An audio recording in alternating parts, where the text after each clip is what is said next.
आज्ञा संविधान दिवस बड़ धूमधाम रे पालन हला एवं संविधान दिवस जो दिन पालन हला से दिन भारतर प्रधानमंत्री नरेंद्र दामोदर दास मोदी मो भलिया जड़े अकिंचन सांबादिक को गोटे चिट्ठी लिखिले कहले डियर केदार जी मु बड़ खुशी हो गली आज्ञा जा नरेंद्र मोदी भारतर प्रधानमंत्री मत जानती नचेत डियर केदार जी बोल कहीं मेल लिखि था मो भली आज्ञा एमती भारतर 100 कोटी जनता से दिन खुशी होते कारण समस्त मेल को नरेंद्र मोदी दस्तखत गोटे चिट्ठी आसला जे डियर केदार जी आपणकर ना जहाँ समस्त मेल रे गोटे चिट्ठी आसला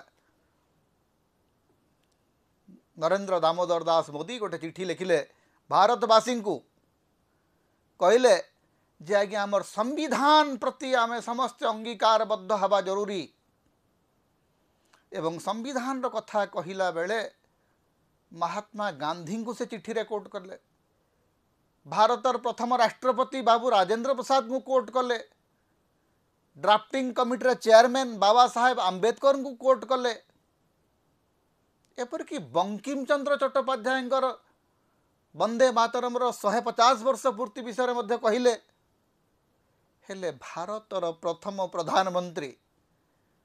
जीए भारतीय संविधान रो उद्देश्य खसड़ा प्रस्तुत करथिले तांको विषय गोटे धाड़ी कहले नहीं